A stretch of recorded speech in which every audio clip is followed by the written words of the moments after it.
히브리서 11장 22절 믿음의 사람 요셉. 믿음으로 요셉은 임종시에 이스라엘 자손들이 떠날 것을 말하고 또 자기 뼈를 위하여 명하였으며. 아멘. 요셉이 죽을 때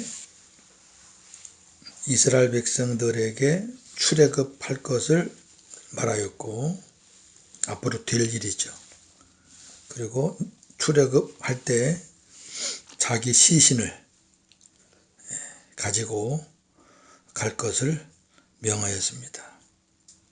그래서 오늘 주제는 믿음의 사람 요셉, 그리고 하나님께서 믿음의 사람이라고 평가하신 기준이 뭐냐. 이 창세기, 특히 아브라함, 이삭, 야곱, 요셉, 그 네 사람이 창세기 5분지 4예요. 그 네 사람을 믿음의 사람이라고 평가하신 기준이 뭐냐. 그걸 이제 말씀을 드리겠습니다. 자, 요셉의 일생입니다.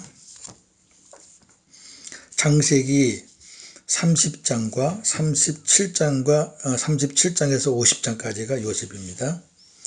창세기 30장에 야곱과 사랑하는 아내 라헬 사이에서 요셉이 태어납니다. 37장 17세의 소년으로 아버지 야곱으로부터 총애를 받으며 형들과 함께 양을 칩니다. 꿈 이야기를 말함으로 인해 형들에게 미움을 사게 된 요셉은 결국 형들의 손에 의해 노예로 팔리고 노예상들은 요셉을 애굽 바로의 친위 대장 보디발에게 팝니다. 39장 사건입니다. 여호와께서 요셉과 함께 하시고 요셉으로 인해 보디발의 집에 복을 내리시니 보디발이 요셉을 가정 총무로 삼아 아내를 제외한 자기의 모든 것을 다 맡깁니다. 그러던 중 보디발의 아내의 일로 인해 보디발에게 오해를 받아 왕의 죄수들을 가두는 감옥에 들어갑니다.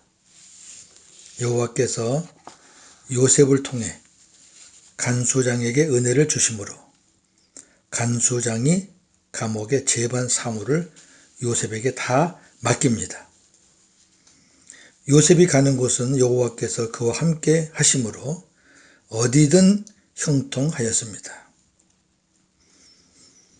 40장입니다. 어느 날 요셉은 감옥에 들어온 술 맡은 관원장의 꿈을 하나님의 은혜로 해석했습니다.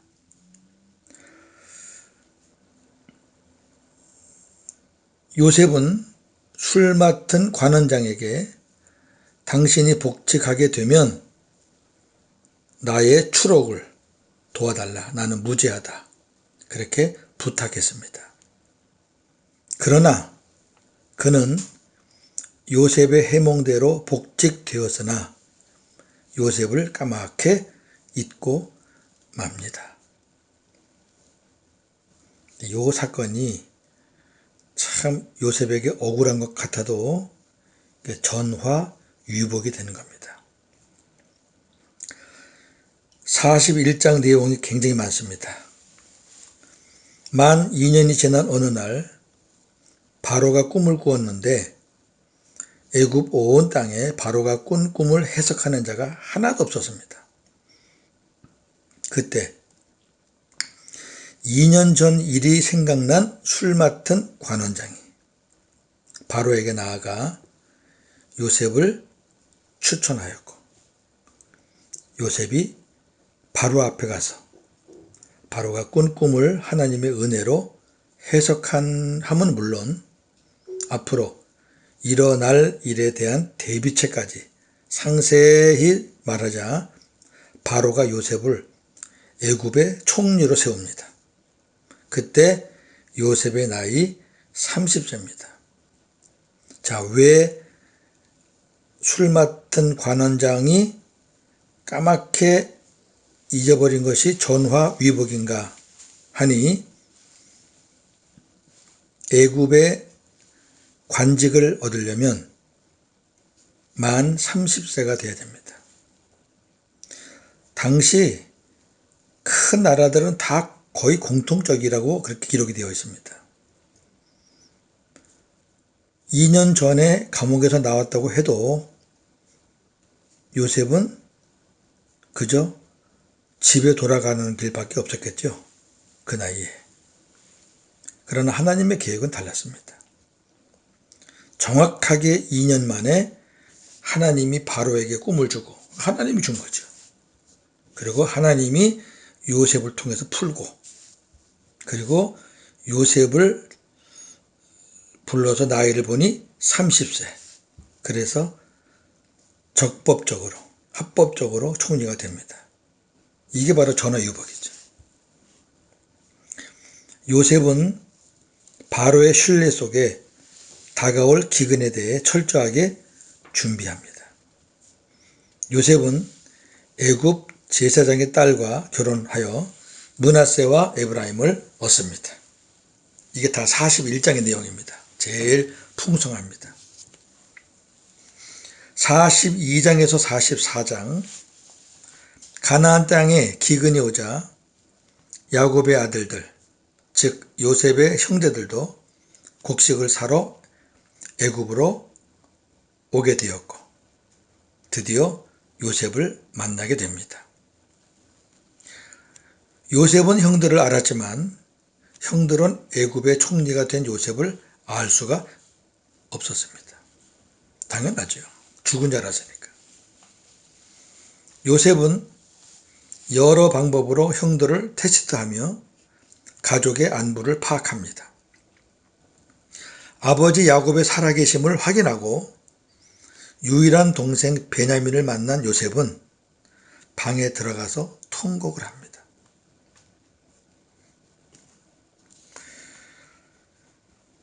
요셉은 큰 소리로 통곡한 후에 형들에게 나와서 자신이 요셉이라고 말합니다. 창세기 45장 사건입니다. 4절에서 8절. 요셉이 형들에게 이르되 내게로 가까이 오소서. 그들이 가까이 가니 이르되 나는 당신들의 아우 요셉이니 당신들이 애굽의 판자라. 당신들이 나를 이곳에 팔았다고 해서 근심하지 마소서. 한탄하지 마소서. 하나님이 생명을 구원하시려고 나를 당신들보다 먼저 보내셨나이다. 이 땅에 2년 동안 흉년이 들었으나 아직 5년은 밭갈이도 못하고 추수도 못할지라. 하나님이 큰 구원으로 당신들의 생명을 보존하고 당신들의 후손을 세상에 두시려고 나를 당신들보다 먼저 보내셨나니 그런즉 나를 이리로 보낸 이는 당신들이 아니요 하나님이시라. 하나님이 나를 바로에게 아버지로 삼으시고 그 온 집의 주로 삼으시며 애굽 온 땅에 통치자로 삼으셨나이다. 아멘. 요셉은 감옥에 들어갈 때까지만 해도 하나님의 그 섭리를 몰랐죠. 당연히. 억울하지도 잘못한 것도 없는데 억울했죠. 그런데 감옥에서 나와서 총리가 되면서 요셉의 생각은 완전히 바뀌었죠. 하나님의 섭리를 깨달은 거죠. 하나님이 보여준 꿈을 이제 알았던 거죠. 아, 그때 어릴 때 꾼 꿈이 이거였구나. 그러니까 오늘 보세요. 자기를 팔아먹은 형님들이 있잖아요, 지금. 근데 뭐라 그래요? 말 한마디면 다 죽어요. 그런데 당신들이 나를 이곳에 팔았다고 해서 근심하지 마소서. 한탄하지 마소서. 하나님이 생명을 이 생명은 이스라엘 백성들 말합니다. 이스라엘 백성들의 생명을 구원하시려고 또 나와 형님들의 생명을 구원하시려고 나를 당신들보다 먼저 보내신 것입니다. 자, 얼마나 멋있어요. 나를 이리로 보낸 것은 당신들이 아니다. 당신들이 팔아서 내가 여기 온 게 아니라 나를 이리로 보낸 분은 하나님이시다. 왜? 나를 애굽 온 땅의 통치자로 삼으시기 위해서 나를 먼저 보내셨다. 아, 얼마나 멋있어요. 요셉의 클라이맥스죠. 네. 자, 46장 47장에는 요셉이 아버지 야곱을 영접하고 바로에게 인사를 시킵니다. 요셉이 애굽 토지법을 세워 모든 이들이 바로의 종이 되게 합니다. 48장은 아버지 야곱이 므낫세와 에브라임을 축복할 때 하나님의 뜻을 몰랐던 요셉이 아버지를 저지하였으나 야곱은 하나님의 뜻대로 팔을 옷바꾸어 축복합니다. 므낫세가 장자고 에브라임이 차자인데 당연히 므낫세 머리 위에 오른손, 에브라임 머리 위에 왼손을 얹어야 되는 게 원칙인데 야곱은 팔을 엇갈려서 에브라임 머리에 오른손, 므낫세 머리에 왼손을 얹어서 축복합니다. 요셉은 야곱으로부터 하나님의 약속대로 이스라엘 민족이 가나안으로 가게 될 것이라는 유언을 듣습니다. 대단한 거죠. 예. 유언이라는 게 뭐 지금은 재산 상속하는 게 거의 유언이잖아, 그죠? 근데 아브라함, 이삭, 야곱의 유언, 요셉까지 똑같은데 다른 거 없어요. 가나안에다가 나 묻어달라. 그거예요. 이야, 결론에서 말씀드리겠습니다. 49장 들어가니까 아버지로부터 앞으로 되어질 일에 대해서 축복 기도를 받습니다. 창세기 49장 22절에서 26절.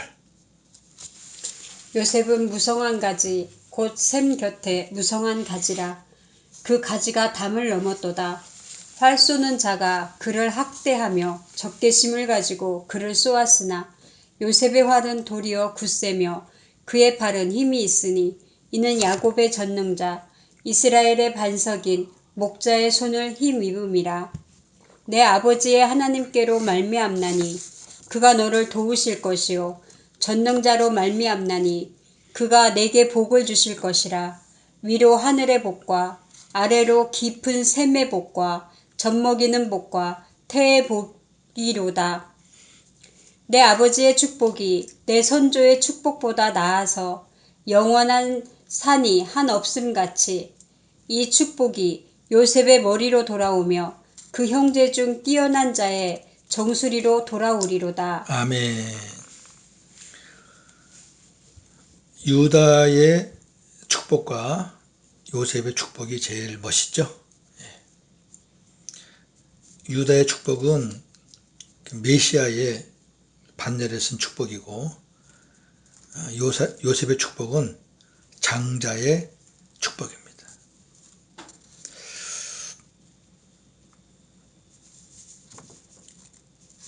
50장 넘어가면은 요셉이 아버지 야곱이 죽자 바로의 허락을 받아서 아버지의 유언대로 시신을 가나안 땅 막벨라굴에 옮겨서 매장합니다.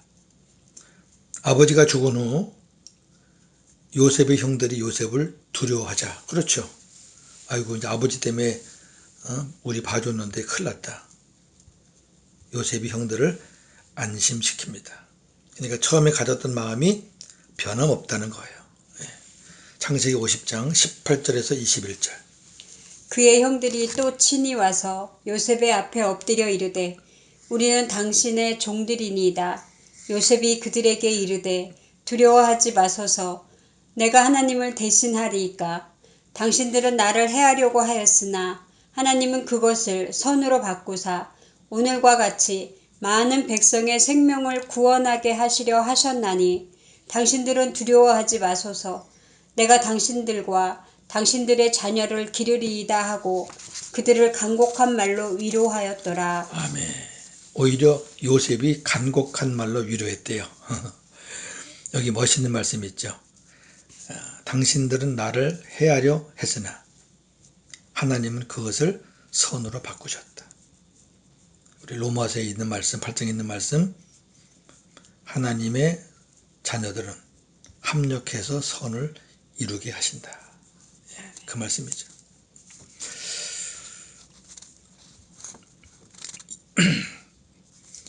요셉은 이스라엘 자손들에게 하나님께서 맹세로 약속하신 땅으로 인도하실 것이니 때가 되면 출애굽할 때 내 해골, 내 시신을 가지고 가겠다고 지금 나한테 맹세를 하라. 이렇게 맹세를 시키고 죽습니다.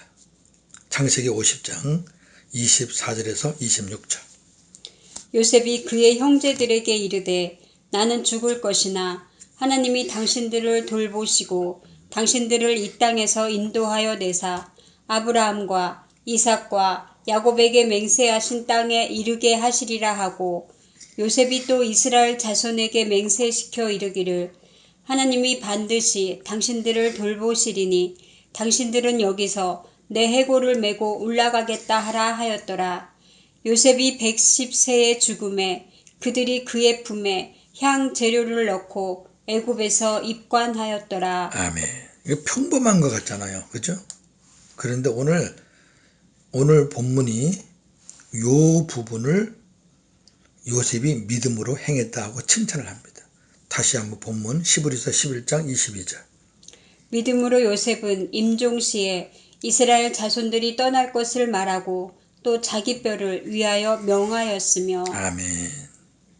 그러니 가나안 땅이 얼마나 귀한 것이었다는 것을 지금 계속 강조하는 겁니다. 아멘. 훗날 이스라엘 백성들이 출애굽할 때 모세가 요셉의 유언대로 그의 유고를 갖고 나옵니다. 출애굽기 13장 19절. 모세가 요셉의 유고를 가졌으니 이는 요셉이 이스라엘 자손으로 단단히 맹세하게 하여 이르기를 하나님이 반드시 너희를 찾아오시리니 너희는 내 유고를 여기서 가지고 나가라 하였음이더라. 아멘. 이 보세요. 왜 요셉의 믿음이 컸느냐. 아버지가 자기에게 알려준 말을 그냥 믿었어요. 예. 자기는 총리예요, 총리. 애굽의 2인자예요. 육신적으로는 아버지지만 세상적으로는 뭐 비교도 안 돼요. 그런데 아버지의 그 말 한마디를 요셉은 믿었어요. 언제 될지도 몰라요. 예. 역사적으로 보면 한참 뒤에 되죠. 물론 수백 년 뒤에 되는데 그러나 언젠가는 하나님이 우리 민족을 가나안으로 인도할 거다. 그걸 믿었기 때문에 아버지가 나 죽으면은 내 고향 가나안에 나 묻어줘. 그래서 요셉이 바로의 허락을 받아서 그렇게 했고 요셉 또한 자기도 나 죽으면 나도 그렇게 해줘. 너희들 나갈 때 꼭 내 시신 가지고 나가야 돼. 맹세를 단단히 맹세를 시켰어. 보통 믿음이 아니죠. 정리합니다. 창세기에서 요셉이 차지하는 비중 역시 야곱에게 못지 않습니다. 요셉을 하나님이 세워가시는 과정 또한 하나님은 고난이라는 방법을 사용하셨습니다. 동일합니다. 야곱과. 자, 요셉에 대한 몇 가지 풀어보면서 마무리하겠습니다. 첫째, 요셉은 어떤 일을 계기로 믿음이 생겼다고 생각하나요? 당연히 감옥에서 애굽의 총리가 된 후에 아까 제가 설명했죠. 그 전까지는 모르는 거예요. 왜 이런 일이 생기는지 본인이. 두 번째, 요셉이 믿음의 사람이라는 확실한 증거는 무엇인가요? 그거는 형들을 대하는 자세와, 그렇죠, 그건 하나님이 하신 거다. 당신들이 한 게 아니다. 그리고 하나님이 약속하신 가나안 땅에 대한 확실한 소망, 그 증거죠. 세 번째, 요셉의 믿음은 누구의 영향을 받았나요? 믿음을 갖게 된 것은 전적으로 하나님의 은혜고, 그 믿음을 확고하게 만든 것은 아버지 야곱입니다. 이때 야곱의 믿음은 대단했죠. 그 믿음의 영향을 받았죠. 네 번째, 하나님이 인정하신 요셉의 믿음은 무엇인가요? 오늘 본문이죠. 임종시에 이스라엘 자손들이 떠날 것과 자기 뼈를 갖고 나갈 것을 명했다. 맹세시켰다. 요셉의 믿음의 절정입니다. 자, 오늘로써 창세기 믿음의 선조 마칩니다. 아브라함, 이삭, 야곱, 요셉. 자, 그러면 중요한 말씀이니까 잘 들으시면 창세기 읽으실 때 굉장히 유익이 될 것이라고 생각합니다. 자, 하나님께서 히브리서 기자를 통해 아브라함, 이삭, 야곱, 요셉에게 믿음으로 행했다라고 평가하신 그 기준, 가나안 땅입니다. 가나안 땅. 다시 말하면 믿음의 선조 아브라함이 등장하는 창세기 11장부터 50장까지 해서 가장 핵심적인 주제는 가나안 땅입니다. 이는 가나안 땅이 장차 오실 예수 그리스도로 말미암아 이루어질 하나님 나라를 예표하기 때문입니다. 할렐루야. 그래서 그들은 표면상으로는 가나안 땅을 향한 것이지만 복음으로 볼 때는 장차 오실 예수 그리스도를 향한 것이었습니다. 오늘도 복음으로 승리하시는 저와 여러분 되기를 주님의 이름으로 축원합니다. 아멘. 하나님 아버지, 은혜로 아브라함, 이삭, 야곱, 요셉을 다 마칩니다. 가장 중요한 핵심은 바로 가나안 땅이었습니다. 하나님이 너희 민족을 가나안 땅으로 내가 인도하겠다. 참 하나님의 약속은 맹세로 하신 것이기에, 당신을 가리켜 맹세를 하신 것이기에 반드시 이루어질 줄을 믿고 아브라함도 이삭도 야곱도 요셉도 믿음이 약할 때는 그 아버지의 뜻을 잘 몰랐고 소중하게 여기지 않았지만 그들이 믿음이 장성해지고 성숙해졌을 때에는 가나안 땅을 생명같이 지켰습니다. 그리고 가나안 땅을 소망했습니다. 가나안 땅은 예수 그리스도를 의미하고 주님으로 말미암아 이루어질 하나님의 나라를 예표한다는 것 우리 알고 있습니다. 그들은 가나안 땅을 통해 장차 오실 예수 그리스도와 하나님의 나라를 사모했습니다. 먼 데서 그것을 보고 그들은 믿음을 지켰습니다. 하나님은 그것을 믿음으로 인정했습니다. 그것이 히브리서 기자의 증언이었습니다. 오늘도 우리가 주님을 다시 생각합니다. 주님을 바라봅니다. 주님을 바라보지 않으면 우리는 또 세상을 바라볼 수밖에 없습니다. 우리가 어느 환경에 처해 있든지 우리가 주님을 바라보면 그것이 천국인 줄로 믿습니다. 오늘도 복음으로 승리하는 하루가 되게 하여 주시옵소서. 예수님의 이름으로 기도하옵나이다. 아멘.